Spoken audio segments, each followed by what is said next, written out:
The modern operating room is an environment defined by coordinated chaos. It is a space where highly complex operations occur at breakneck speed, driven by the immediate physical and psychological demands of emergency care. Keeping an OR functioning smoothly requires constant multidisciplinary coordination. Surgeons, anesthetists, and scrub nurses must synchronize their actions flawlessly, often while compensating for severe staffing and resource shortages. The standard technology industry response to this environment is to try and mathematicalize it. Developers deploy massive, centralized IT management systems and electronic health records, assuming that rigid digital structures will impose order on the floor. But despite multi-million-dollar investments, these platforms frequently stall out. They require permanent vendor teams camped out in the hospital just to keep them running, and they actively increase the administrative workload on frontline nurses. Dropping a generalized technology system into an operating room without a deep understanding of its specific friction points doesn't solve existing inefficiencies. It simply introduces a new operational hazard. This failure stems from a specific misconception in tech development: the belief that capturing and visualizing data is the final, ultimate hurdle in medical IT. Exposing a workflow bottleneck on a clean, color-coded dashboard does absolutely nothing to prescribe the physical actions required to fix it on the floor. This creates a massive, invisible operational wall. On one side is the rigid logic of the software. On the other is the fluid, chaotic, and pressurized reality of frontline nursing. When you place perfectly aligned dashboard logic right next to the spontaneous reality of an emergency surgery, the incompatibility is immediate. If developers push analytical data over that wall, expecting clinical staff to alter their workflow, the system suffers immediate rejection. Visualization is completely insufficient for high-stakes clinical environments. Knowing a bottleneck exists is entirely different from engineering the operational mechanics required to resolve it. To understand why these rejections happen, we have to look at the architecture of generalized, or GE-type systems. Their primary structural flaw is that they are entirely system-driven. These platforms attempt to take highly irregular, unpredictable clinical scenarios and force them into top-down flowcharts. The moment that rigid logic collides with the organic, fast-paced network of a hospital floor, severe operational friction occurs. The first major consequence of this collision is the demand for data.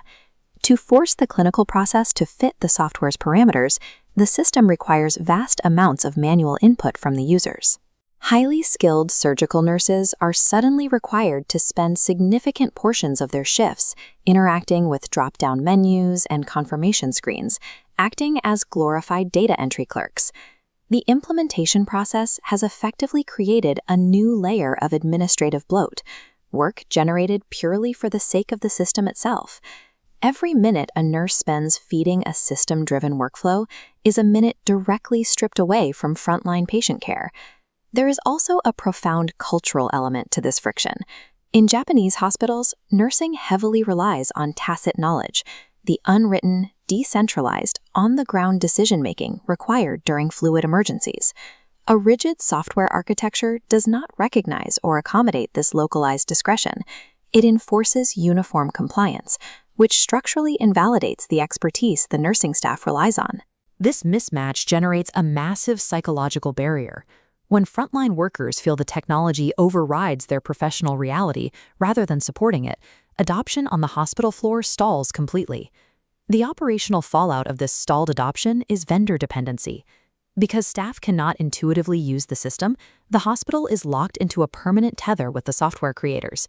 Data flows strictly outward.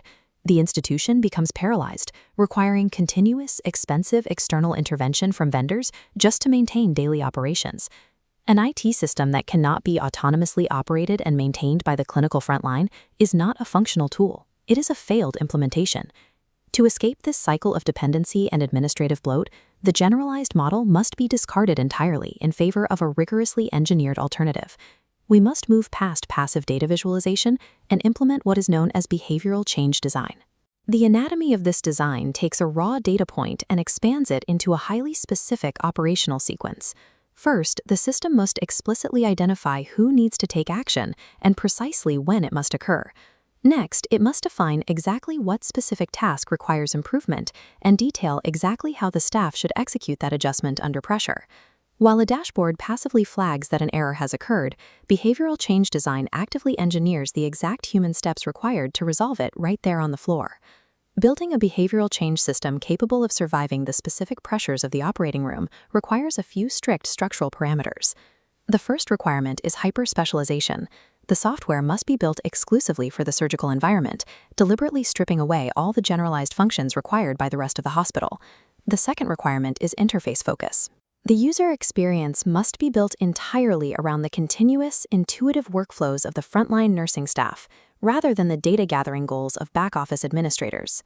This is an intentional, purpose-built architecture that prioritizes human ergonomics and physical positioning over raw data collection.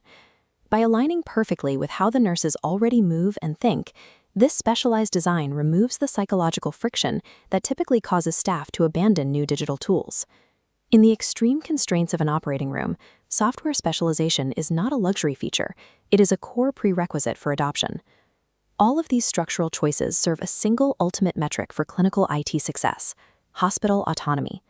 True autonomy is a closed-loop system operating within the hospital's own boundaries, severing the need for constant external vendor intervention.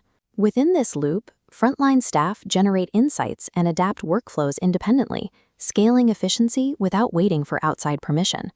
Reaching this state requires implementation specialists who can accurately translate nuanced nursing challenges into that initial system architecture. This exact translation process is what finally breaks down the conflict between technology and the physical hospital floor. Dismantling that invisible wall requires developers to validate, rather than override, the operational reality of the nursing staff.